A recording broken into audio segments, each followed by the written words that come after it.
Bem, vamos continuar então com os nossos estudos sobre funções. Nós vamos fazer um programa onde o usuário digita dois valores e mostre na tela a soma deles utilizando uma função chamada soma. Essa função deve receber os dois valores e retomar a soma deles. Bom, bem simples, né? Então, em termos de diagrama de bloco, depois a gente faz a codificação, eu vou ter o programa principal, a leitura de dois números, aí eu digo uma variável S é igual, aqui é uma função soma passando esses dois números.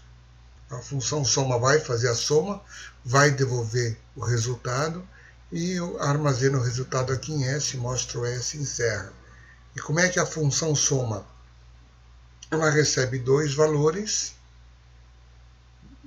define uma certa variável resp como sendo a soma desses dois valores e dá um retorno dessa resposta que é a soma de A e B. Então, essa resposta, esse resp, vai entrar aqui no lugar de soma no 1, no 2 e guardado na variável S que vai ser mostrada. Bom, vamos dar uma olhadinha então em termos de codificação como é que fica isso. Então está aqui, é bastante simples, o programa define num1, num2 e S, e aqui tem a leitura de num, num2. Na hora de codificar, a gente coloca sempre uma mensagem antes para orientar o usuário que ele deve digitar. Então, digite o primeiro número inteiro, digite o segundo número inteiro, aí eu digo que S, como está aqui, né? S igual a soma de num1, num2, e aí eu mostro o resultado de S. Então, nas substituições, primeiro inteiro é num1, mais o segundo inteiro é num2, igual terceiro inteiro, que é a soma. E definir aqui, no mesmo corpo da minha codificação, a minha função soma. Minha função soma está aqui e minha função principal está aqui. Então, se eu compilar e executar, deve funcionar adequadamente. Vamos lá. Então, vamos fazer um teste dessa codificação. Digite o primeiro número, 1, digite o segundo número, 2, 1 mais 2 igual a 3. Perfeito, então funcionou tudo corretamente. Bom, o que a gente vai fazer agora é o seguinte, eu vou alterar toda essa codificação para trabalhar não só com números inteiros, mas vamos trabalhar também com qualquer tipo de número. Eu vou pegar float, que admite codificação, que admite números fracionários, fração decimal. Vamos ver como é que seria a codificação. Bem, então está aí já com as alterações feitas. Então eu mudei de int para float, mudei aqui. Aqui estava escrito digite o primeiro número inteiro, eu tirei a palavra inteiro, só o primeiro número, fica um pouco mais flexível. E meu scanf agora é de um float. Digite o segundo número, também um float. E digo que a soma é igual a soma do num1, num2, e vou mostrar então esses três. Então o primeiro número mais o segundo igual a esse terceiro. Bem, então aqui a minha função, ela não retorna, esse é o tipo de retorno. Então lembrando, a função é sempre o tipo de retorno, o nome dela, e entre parênteses a lista de parâmetros que ela recebe. Ela vai receber um primeiro parâmetro que eu estou chamando de A, um segundo parâmetro que eu estou chamando de B, ambos são float. E define uma resposta sendo A mais B, igualzinho que estava no outro, só que agora ao invés de inteiro passa a ser float. Bem, então vamos compilar e executar esse problema. Agora eu vou trabalhar com... Olha só o que aconteceu. Ele reclamou aqui. Vamos ver que mensagem deu. Ele disse que tem um conflito de tipos para soma. Conflicting types for soma. Seria conflito de tipo. Conflito de tipo é quando uma coisa é int, se trata por float. Essas confusões geralmente, ou double, costuma dar. Isso é conflito de tipo. Quando era int não dava problema. Quando era float, dá problema. Vamos entender o que aconteceu. O que aconteceu aqui é o seguinte. O primeiro momento que eu usei soma foi aqui. Foi nessa primeira hora que eu usei, fiz uma referência à soma.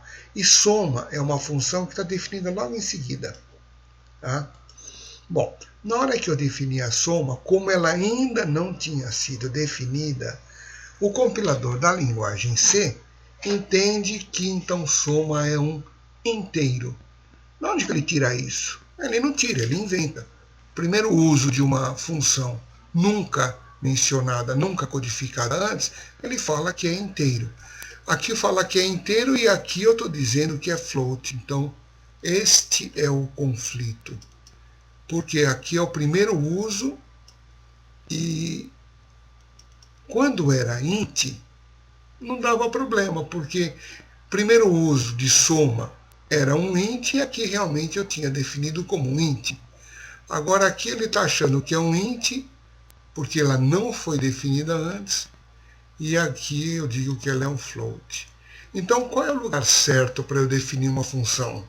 O lugar certo para definir a função é preferencialmente, já eu explico por que preferencialmente, antes do main. Aí quando chegar no main, ela já teria sido definida. A não ser que você está tratando com inteiros, aí tanto faz. Como todos os outros exemplos que nós vemos até agora, eu estava tratando com inteiro, eu sempre defini as funções depois do main. Agora essa é a primeira vez que não é mais inteiro, então ela não poderia ficar aqui. Então eu vou mudar ela de lugar. Eu vou colocar ela lá para cima, antes do main. Vamos ver? Olha lá. Coloquei então agora a soma antes. Quando chegar aqui, ela já sabe que soma é um float e não vai mais dar esse tipo de conflito. Só mudar de lugar já resolve o problema. Olha aqui, então vou compilar e executar. Vamos ver aqui o que vai dar. Primeiro número, eu vou colocar 1.5. Segundo número, 2.4. A soma disso tem que dar 3.9. Vamos ver? 1.5 para 2.4 dá 3.9. Ele encheu de zeros aqui porque eu não fiz nenhuma restrição quantas posições ia mostrar. Então, o lugar certo para você colocar uma função é antes do main. Assim, quando o main mencionar a função que você vai usar, aí dá tudo certo. Ele já sabe que tipo é. Existe uma forma, se você quiser manter aqui, eu vou voltar lá para baixo, existe uma forma de você fazer o seguinte, você pega a linha de cabeçalho aqui da função e coloca antes do main, mas só a linha de cabeçalho. Opa, eu coloquei errado. Desculpa, vamos voltar aqui. Peraí, não é isso. Mas só isso daqui, você coloca só essa parte aqui. E aqui você termina com ponto e vírgula. Então veja o que eu estou dizendo. Eu estou dizendo que soma é um float que trabalha com dois parâmetros. E não defini a função ainda. A função vai estar definida depois do main. Agora ele aceita. Quando chegar aqui, nessa hora, ele já sabe que soma é um float e não vai dar conflito. Então, se você quiser manter as suas funções abaixo do main, pode. Se elas não forem inteiro, então você tem que colocar essa parte aqui. Essa definição aqui, ela é chamada de protótipo, né? Então, você deve colocar os protótipos sempre que você quiser codificar as funções depois do main. Mesmo que teu protótipo seja de inteiro, se você vai usar protótipo, coloca também, mesmo que fosse inteiro. A gente já viu que para o inteiro dispensa o protótipo, mas se você vai colocar a função main antes, é bom colocar até para os inteiros, coisa que eu não fiz nos exemplos anteriores até aqui, quando eu estava tratando só de inteiros. Ok? Vamos compilar e executar. Nós já fizemos isso, né? Agora eu coloquei lá para baixo, ele não deu mais problema porque eu coloquei o protótipo.